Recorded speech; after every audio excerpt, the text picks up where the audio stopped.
नमस्कार आदाब, मैं अजीम तांबोली, आप देख रहे YSR न्यूज़। आज हम उत्तन के एक चर्च में मौजूद हैं जहां पर उत्तन के किसानों के लिए एक धारावी शेतकरी मेड़ावा का आयोजन किया गया है। इस मेड़ावे में सैकड़ों की तादाद में किसान मौजूद है जिन्हें जानकारी दी जा रही है कि किस तरह से फसल उगाया जाए ऑर्गेनिक तरीके से। इस संदर्भ में हमने जो आयोजक है उनसे बातचीत की। आइए जानते हैं उन्होंने क्या कहा। माझं नाव दयानंद पाटील, मी centre for social action Mumbai यांच्या अंतर्गत प्रोजेक्ट कोऑर्डिनेटर म्हणून इथे काम करत आहे।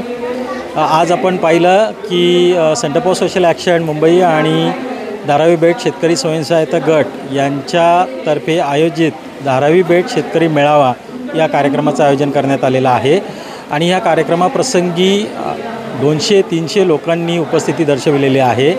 त्याचबरोबर या कार्यक्रमाचा मुख्य उद्देश असा आहे की आज आपल्या महानगरपालिका कार्यक्षेत्रामध्ये शेतकरी असूनसुद्धा शेतकरी हा शासनाच्या विविध योजना आणि सोयीसुविधांपासून वंचित राहिलेला आहे।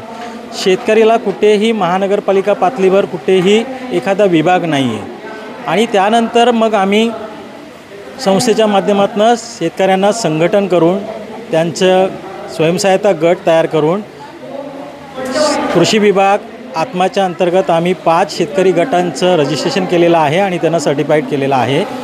तर या सगळ्या शेतकऱ्यांना आम्ही गेल्या अनेक वर्षापासून सेंद्रिय शेती, जीवामृत, दशपर्णी अर्क आणि वेगवेगळ्या ज्या आपल्या लागवडीच्या पद्धती आहेत किंवा शेणखत, गांडूळ खत याचा वापर करून आपल्याला सेंद्रिय शेतीवर कसा आपल्याला अधिक भर देता येऊ शकेल, जेणेकरून शेतीचं उत्पादन वाढेल, शेतीचा कस टिकला जाईल, शेतीचा पोत राहिला जाईल आणि जे मिळणारं उत्पादन आहे दर्जेदार होऊ शकेल आणि या दर्जेदार उत्पन्नाच्या माध्यमातून लोकांना रोजगाराच्या संधी मिळतील, जेणेकरून लोक आर्थिकदृष्ट्या सक्षम होऊ शकतील।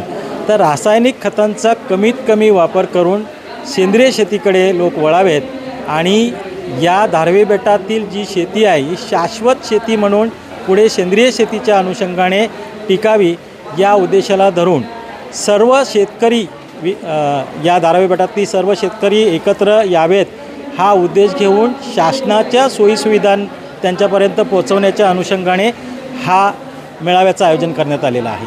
आणि या मेळाव्यामध्ये साधारणतः शाश्वत शेती आणि उपजीविका, सेंद्रिय शेती आणि मान्सूनपूर्व शेतीची तयारी, त्याचबरोबर शेती आणि पर्यावरण या विषयावर तज्ज्ञ व्यक्तींच्या माध्यमातून मार्गदर्शन मिळणार आहे आणि पुढे जाऊन या शेतकऱ्यांनी त्याचा अंमलबजावणी आपल्या शेतीमध्ये करावी या अनुषंगाने त्यांना या पावसाच्या पूर्वसंध्येला हे मार्गदर्शन आणि माहिती त्यांना देण्यात येत आहे।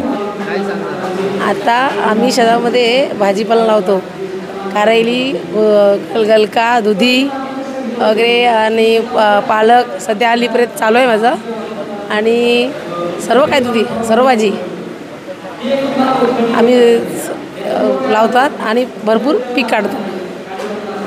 तसेच असं वाटतं की यंदाच्या वर्षी मला भरपूर शेती भरपूर झालेली आहे असं माझ्या मनाने वाटतं आणि गेल्या वर्षात तरीसुद्धा त्याच्यापेक्षा आणखीन या वर्षी जास्त आहे।